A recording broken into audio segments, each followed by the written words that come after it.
आईने हिंदी के एक नए एपिसोड में आपका स्वागत है। हमने परसों M88 T-Rex पर एक वीडियो बनाई थी और हमने बताया था कि क्या भारत के पास एक पॉसिबिलिटी है इंजन स्वैपिंग की, क्योंकि हम सब जानते हैं F414 इंजन डील अधर पर लटकी हुई है। भले ही HAL इस चीज़ को कंफर्म कर रही है कि सब कुछ सामान्य रूप से आगे बढ़ रहा है, लेकिन ये बात आप भी जानते हैं और कहीं न कहीं ये बात हम भी समझ चुके हैं कि अगर ये चीज़ सामान्य चल रही होती तो डील अब तक फाइनलाइज हो चुकी होती। हम ये नहीं कहते कि हालात खराब हैं, लेकिन हाँ, इसमें कुछ अनिश्चित काल तक की जो डिले है वो हमें देखने को मिलेगी। लेकिन उसी वीडियो में कुछ प्रश्न आए कि तेजस मार्क 2 डिले हो चुका है क्या, क्योंकि इस समय पेरिस एयर शो चल रहा था और हम टू बी वेरी ऑनेस्ट उस क्षेत्र को ज़्यादा कवर नहीं कर रहे थे, तो हमने शायद वो स्टेटमेंट मिस कर दी होगी। वहाँ पर रेफरेंस दिया गया था HAL के CMD का। आइए जानते हैं इसकी सच्चाई क्या है और पूरा मामला क्या है, और क्या वाकई उनकी जो स्टेटमेंट सामने आई है क्या उसमें तेजस मार्क 2 प्रोग्राम के प्रभावित होने की बात सत्य है, और अगर सत्य है तो हमें कितना डिले देखने को मिलेगा। आइए इसको भी समझते हैं। देखिए, एक चीज़ आपको क्लियर कर दूं अभी से कि तेजस मार्क 2 अभी तैयार नहीं है। अभी इसका 60 से 70% काम ही पूरा हुआ है।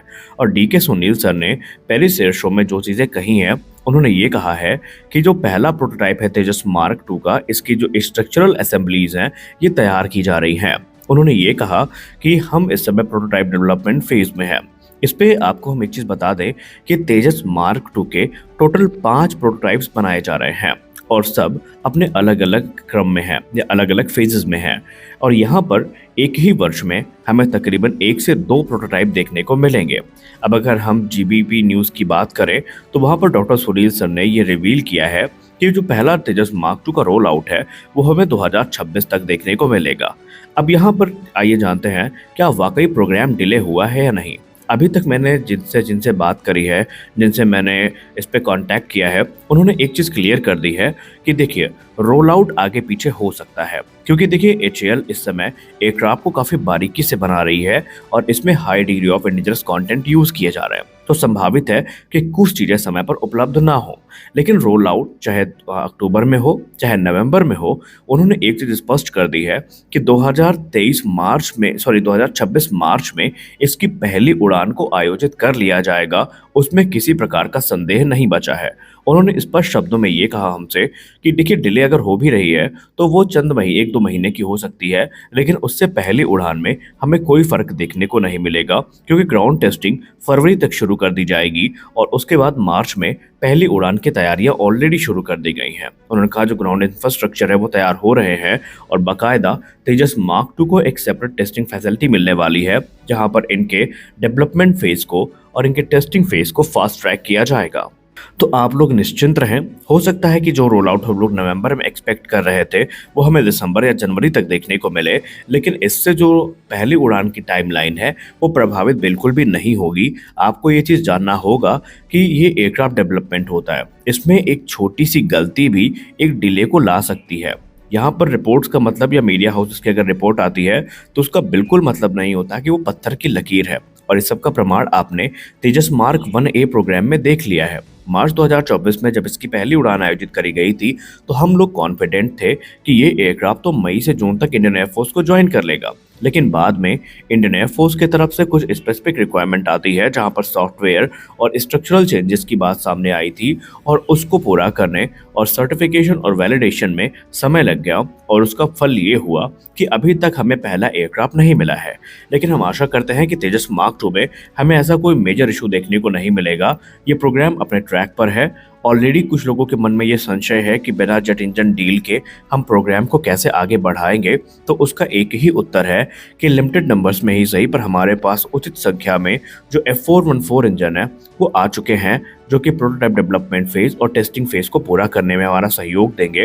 रही बात पहली उड़ान और इनके प्रोडक्शन की, तो प्रोडक्शन को लेकर ऑलरेडी HAL CMD ने ही कंफर्म किया है कि 2028 के अंत तक और 29 की शुरुआत तक इसको प्रोडक्शन क्लियरेंस दिए जाने की तैयारी की जा रही है और हमें पूर्ण विश्वास है कि 2030 तक ये एयरक्राफ्ट भारतीय वायुसेना की सर्विस में हमें देखने को मिल जाएगा। तो आप लोग धैर्य रखिए।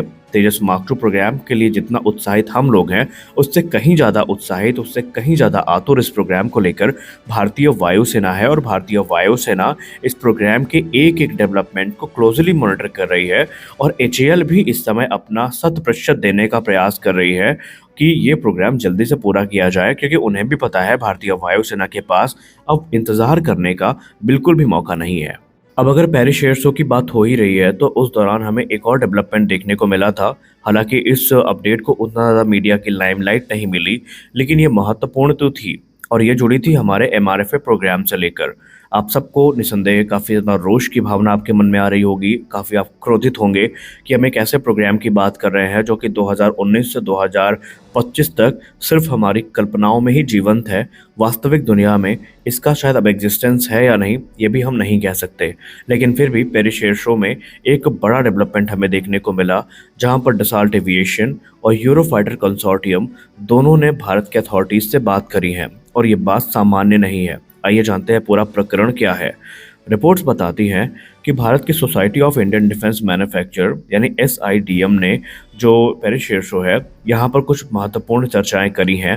पहली चर्चा हुई थी डसाल्ट एविएशन के साथ, जहाँ पर डसाल्ट एविएशन ने अपना भारत में जो पूरा का पूरा कार्य है उसको साझा किया था और उसकी जानकारी साझा करी थी, और ये भी कहा था कि उनका रोड मैप क्या है।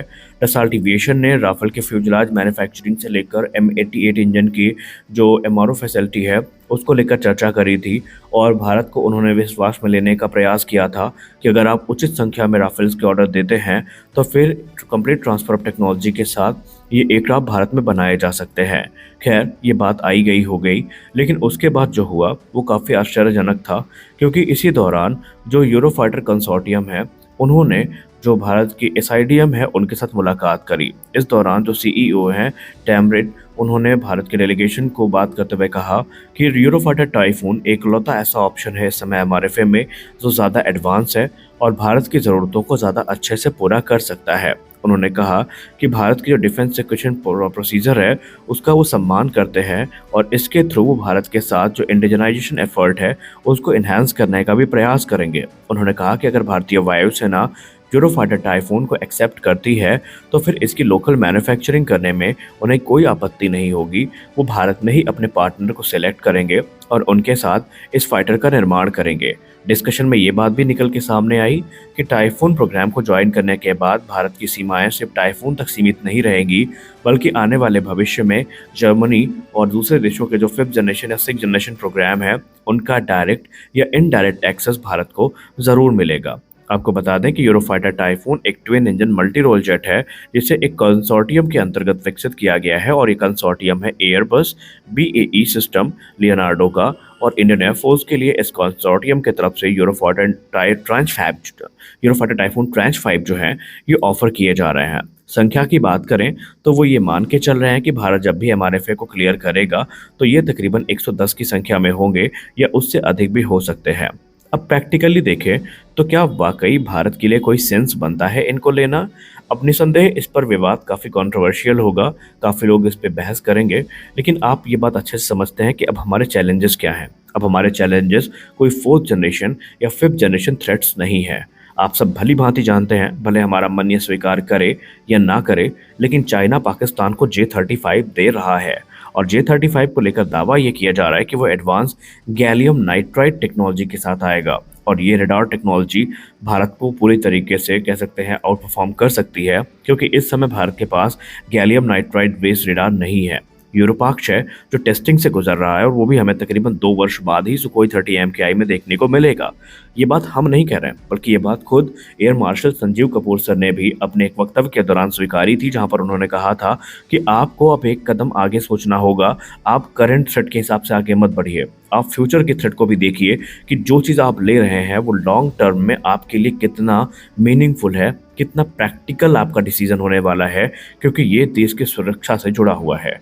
तो यहाँ पर चांसेस कम है एमआरएफए के। खैर, आपको क्या लगता है, एमआरएफए हमारे लिए अभी भी सेंस बना रहा है, या इनको स्क्रैप करके हमें सीधे 5th जनरेशन प्लेटफॉर्म जैसे कि F-35 या Su-57 है इनके तरफ जाना चाहिए? आप अपनी राय कमेंट सेक्शन में ज़रूर दीजिए। मिलते हैं अगले वीडियो में, तब तक के लिए जय हिंद।